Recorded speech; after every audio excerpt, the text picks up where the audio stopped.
Okay, so this is gonna be the in-depth version of being the survivors. I'm gonna show you one of my favorite spots for this, even though they're not gonna follow through with it. This is the elevator crescendo event. There used to be a glitch where you could block it once you got up there, and I used to love fixing the glitch, even though and no one knew how to do it. So me and my teammates would never actually be hindered by it. And like I said before, there's nothing better than watching a person who spent all their time glitching see the glitch fail right before their eyes and then cry because they understand they're being raped.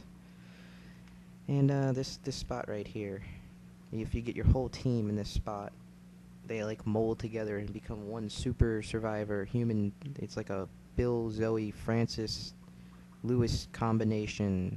Ooh. And it's basically you won't get hit. You can pretty much, no matter what happens to you, you will not lose that much health at all. When this could be a horrible disaster if you didn't go there. There's other spots, but I mean, it's irrelevant. That's the best. And let's go. The elevator part is a very calm part of the game.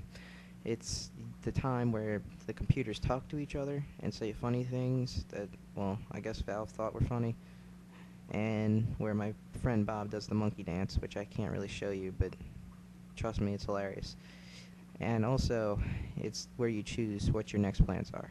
And like I said before, being part of being humans is all about communication. So, you decide your plan while you're going up. That's your little meter telling you where the hell you're going to be, as far as how close you are. And I think we're pretty much done. Right about here. Okay. Yeah, it has a tendency to glitch in a bit there. Show you some real quick. For boomers, right here. Perfect spot for boomers. They never seem to look behind there. So if you're a human, when you walk out of here, you might want to put a few bullets over there, because it's going to cause some issues for you if you're not careful. Now, this is one of the harder parts of the hospital area as humans. This is the only part that it's actually a real threat, and it's not even that big of a threat as long as you know what you're doing. As you can see, there's a lot of no barriers, and it's purposely like that. They didn't just get lazy and not feel like filling out the rest of the level. It was put like that. And there's two parts you need to watch out for. Right here and right there. And I was just boomed on by Connor. Ah. See, stuff like this could happen. And basically when you're a smoker, you can pull them forward and off the edge and backwards and off the edge. Both of which are, fairly... they're useful. Except you kind of have to have team coordination when you're infected for that to pull off to being extremely successful. And I'll tell you right now.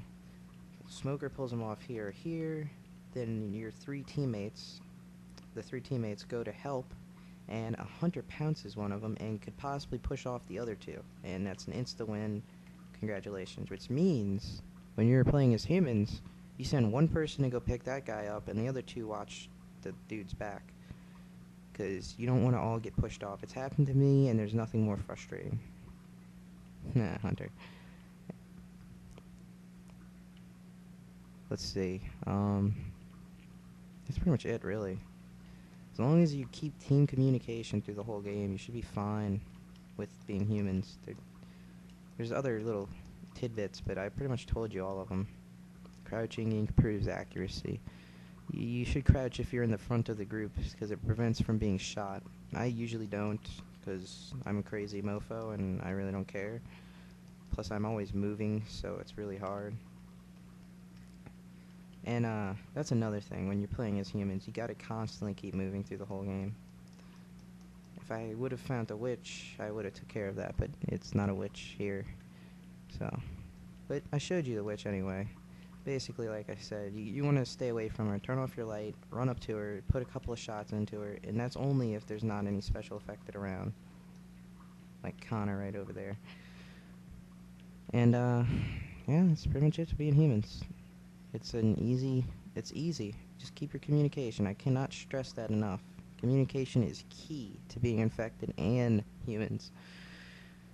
Except it's even more important to humans because, I mean, if everyone gets separated, you're screwed. But I will note, if you're at a point where you can't communicate with your teammates, and this stands for both infected and being humans. For infected, you should try to stick with one other infected and try to attack at the same time, even if you're not talking to them. Go ahead, because apparently, even though Xbox 360 comes with a mic, no one uses it ever, no matter what happens. I guess they set him on fire when they buy him and perform some crazy ritual. I don't know, but for some reason, no one ever has a mic. It's probably because they're cheap, plasticky piece of crap that Microsoft sells and they break. Because I've gone through at least 16 fucking mics. It's ridiculous. Yeah, so when versing let's see, enough ranting about mics. When you're versing a tank as your human, you want to kind of, depends on the situation. You get in small spots, if there is any, but if it's in a big open area like this, you want to kind of move around. You're faster than a tank, usually. And look, second tier weapons ripping away at my health. I probably won't kill any of them. But however, if I do get close enough, I can hit all of them. It just, if you gotta stay separated, but still within sight. Because if you're not, the tank will just take one swipe, hit all of you into a corner, and you're screwed. Your whole team's gonna get downed. What most people do in the computer version, which can work, is they backtrack.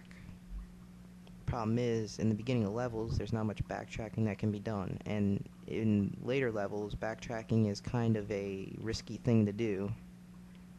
I can't really... I don't know. If there's a small spot where he has to crawl through and it'll make him slow, or where you can make a final stand and you're pretty sure you're going to kill him, I would do that. Try not to backtrack. I mean, that's kind of a last thing. It's when you... and throw fire on him. Fire is the tank's worst enemy. No matter what... You set him on fire, you can stop him by throwing fire in front of him, because a smart tank won't run into the fire. He'll sit back and throw rocks. Just give your teammates time, basically, to figure out how they're going to take care of this tank. And same for the witch. Fire is mean towards the witch, except you want to kind of keep your Molotovs for the tank, because the tank's being controlled by a player. So it'll be smarter than a witch. That's why people have a tendency of one-shotting a witch, which can work. So, let's see. We covered all the infected, including the Horde and the Witch, and we covered being humans pretty well. I think I can do one more thing for you guys. We're going to go to the finale, and I'll show you some tricks to beating the finale with full health, hopefully, if it works out very well. And then I'll just leave it to you, and I guess it's up to you to figure out the rest of it. Like I said, I'm not really going to show you too much of the levels. Like, there was still a whole sewer part to the third part of No Mercy that you probably didn't see. And that's because, I don't want to ruin the game for you. So, plus again, my teammate would be very unhappy if I showed you some of our really good spots. Not like it matters, we don't really play this game anymore. Don't read into that, though. I still know what I'm talking about. So, this is one of the spot I was talking about. You can hardly get hit, and just sit there and wait. Computers aren't going to really obey that, but then it's a casual walk right into the elevator. And there's some climbing spots for the infected, but most of the time, what you're going to do at that point when you're infected is just do nothing, really. Sit back and try to do whatever damage you can. And don't expect to get anything done, though. And I think it can be considered a glitch, but I don't know. Oh, and just a cool tip about the Boomer. He's the fastest climber. For someone that moves pretty slow on the ground, he climbs like a beast. I guess that's just because his arms are all just pus bubbles or something, and I don't really understand. That doesn't make sense. Fat people don't climb up trees like a squirrel. Hunters would climb up trees like a squirrel, but no, they climb up trees like a fucking Boomer. They switched out. That's it, pretty much.